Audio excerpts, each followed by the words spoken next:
So, as a godless heathen, my ultimate destiny is to reside in hell for all of eternity after I die, according to any one of the Abrahamic religions, I imagine. But, I mean, I'm not really a person to really fear hell because I don't really have a belief that it exists. So I can't really be afraid of burning in a place that I don't believe exists, so it doesn't really bother me too much. You know, when people threaten me with hell, I'm not really fazed by it. Maybe in the past I was, when I was a lot younger. Like years and years ago, I would have been fazed by such a threat, but it doesn't really affect me at all anymore. Um, it is still interesting though. Again, just like with the idea of heaven, the concept of hell and eternal torment, what does that actually mean? What does that actually entail to be suffering for all of eternity? And there's a lot to talk about hell that can be also gleaned from my video on heaven in terms of like where does it exist metaphysically, how and in what way is your soul determined to go to either heaven or hell. I imagine it's dictated by the religious doctrine, but even like in, let's say, a Christian's idea of hell, they differ on what it is as well as what will essentially land you there. Belief, works, all that sort of thing, and it's a debate even amongst Christian denominations. So I guess I do want to talk about the two main umbrellas of what hell could be. A person who I know, who is a Jehovah's Witness, described hell to me as a place, not a place, but a state of being that is as far from God as you could possibly be, essentially being apart from God, completely, totally. I'm not exactly sure what that means, but it does sound a lot like non-existence, which is kind of funny because that means that this Jehovah's Witness and I sort of line up in our beliefs of what happens to us after we die. It's just that in the Jehovah's Witness case, I guess, they believe that you cease to exist after you die if you don't follow the doctrines of their belief. I might really be skewing this by a whole lot, but there are versions of hell that don't involve the entire fire and brimstone and eternal suffering sort of image of it, but a lot of people believe in the eternal suffering version of hell. And I've always thought it was kind of interesting, the idea of being in eternal torment, because what exactly does that mean? Is it like the literal, river of fire that's described in the Bible? Is it, eternal torture, like they're actually torturing you the way that they sort of imagined it in that show Supernatural, or demons are, kind of make it their job to torture you? Is it just this other version, which I find really fascinating, which was described by someone who I watched not too long ago. I don't know if it was Matt Dillahunty or someone else on another form of media, but they envisioned, or they hypothesized, this version of hell in which you're not being filleted alive forever or tortured forever, but instead it's this sort of endless sort of psychological state that your soul or mind would exist in for the rest of eternity. Imagine to sort of quote what they said, imagine that you're in a sort of psychological breakdown, but forever. Like you're eternally having a mental breakdown. or you're eternally living in a state of fear or stress or paranoia. Essentially, the worst possible states of mind that you could possibly be in, but reoccurring and reoccurring forever. And what I could imagine would probably be like, either a hall of mirrors sort of existence in which you're only ever being shown things that, heighten your sense of paranoia and discomfort and fear and utter panic, or maybe even just an endless black void. To sort of go back to my Become One with the Void series, this is sort of the dark side of the void, if that makes sense, considering it's a void. All it is darkness. But what if it's just you and your paranoia or your fear or all of these negative heightened emotions for the rest of time, and you're just left to yourself in a void that can never comfort you. It's just there. And us being humans, we're afraid of the dark, so all you would really have to draw from in terms of that endless black void around you is fear of the unknown. Where are you? What's next? All of that sort of thing. But the idea of a hell that sort of features this version of eternal torment that is entirely sort of contained in your mind, but you can never escape it. I feel like that version for me is so much more terrifying than the fire and brimstone or lake of fire versions, because I feel like physical and bodily pain, that's not really encapsulating all there is to what it could mean to torture a person. A lot of what torture is, or at least in my opinion, also comes from just a sense of fear and panic. It's the feelings of hopelessness and dread. Sure, you can get that with like a lake of fire and eternal torture via demons, or fire, and all of those sort of classical versions and ideas of hell. But a version where you're just eternally suffering through a psychological state that makes you feel like you would rather not live anymore. I don't know, or maybe it could even be a pairing of those two things.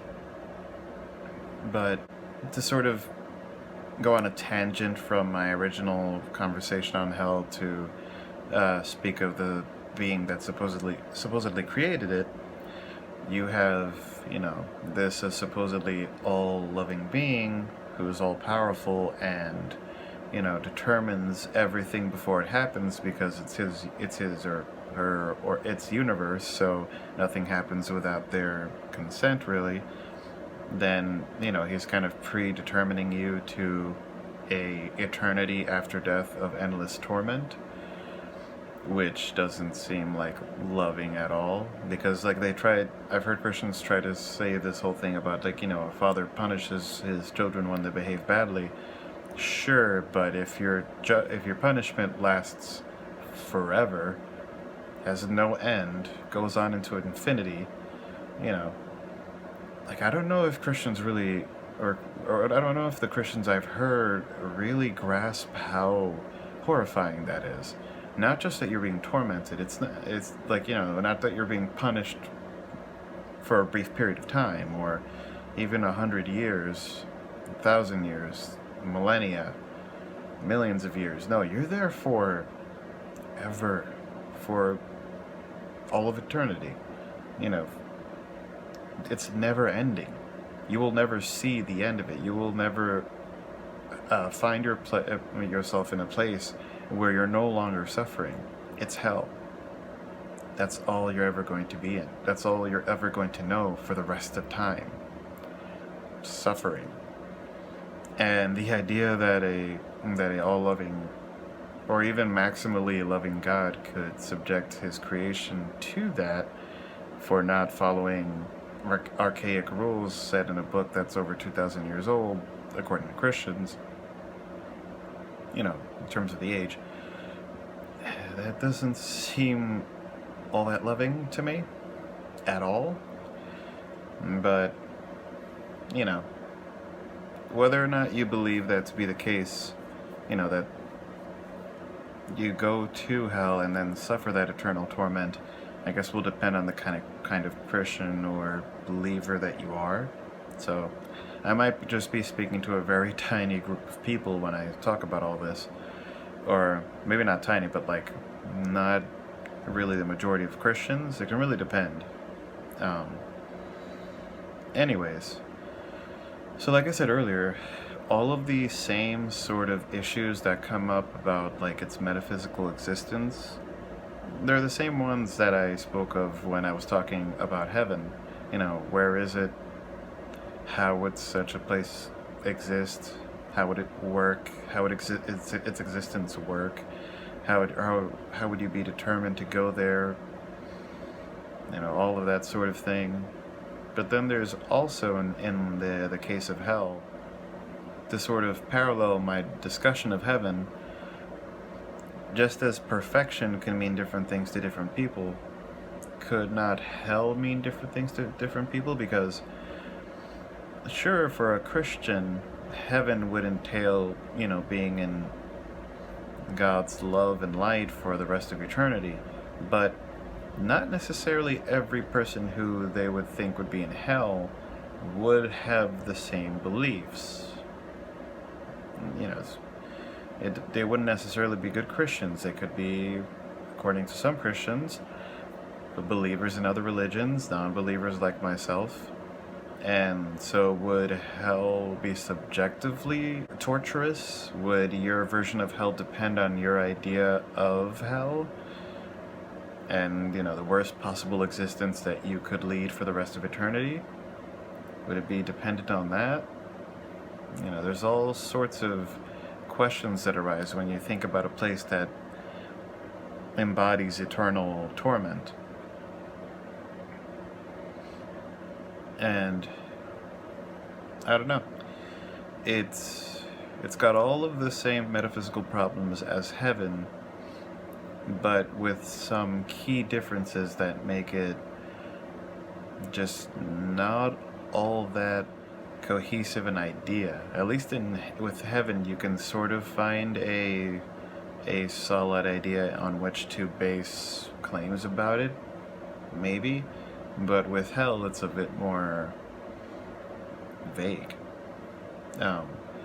Sure, heaven, eternal bliss, hell, eternal torture. But what exactly that means in each of these two places or states of being, they really differ. And then there's like that whole idea that, the devil was... There's either a lot of Christians have this idea that the devil was sent to earth. Others have the idea that he was cast down into hell, in which case, why would he torture those who he finds in his domain? Wouldn't he sort of love or kind of like the people in his domain because they're like him in some way?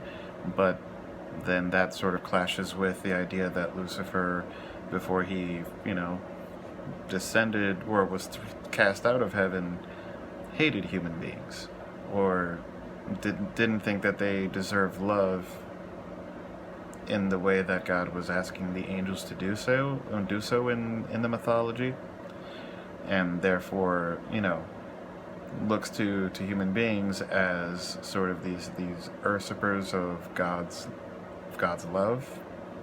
I don't know. There's many ways you can interpret that entire story, but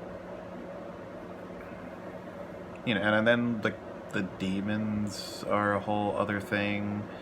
I mean, hell, if you talk about heaven and the seraphim and the angels and cherubs, I think they are, all of these other beings that are supposed to exist in these two different dimensions somehow, and yet, where do they come from? How do you explain their existence? There's all of that.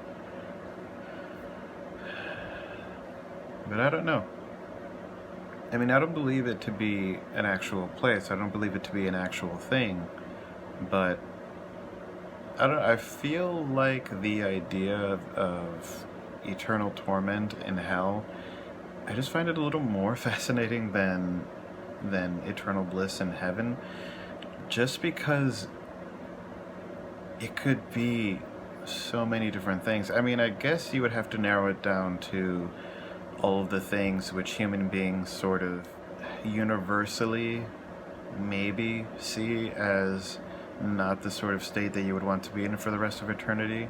Like I described earlier, you know, it could be an eternal void. It could be burning in a lake of fire. It could be being tortured forever. Um, but just the fact that you could possibly think of these different, disparate uh, types of eternal torment, it just kind of throws into question, then what is it really? Is it just a state of mind that your mind is trapped in for all of eternity, or is it your soul and mind trapped in all of eternity in this other state of being? How does that work? And if it's meant to torture you, then it can't be something that you can ever get used to. So there's that. That's why I feel like the idea of a physical version of torment,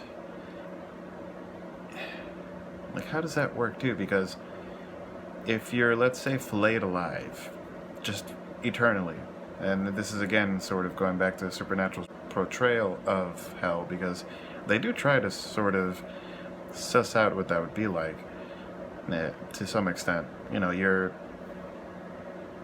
I believe that they drew on other sources for this, but you're cut into pieces forever and then reassembled only to be cut into pieces all over again. That's sort of like really brutal and torture that is essentially just evisceration of your entire body, just complete destruction of you, only to find yourself reconstructed to have that done to you again. But I mean, how does pain work in this state of being, in this dimension, in this world? Would you eventually get used to it because you've gone through it so many times? Would it feel brand new every time? How would that work?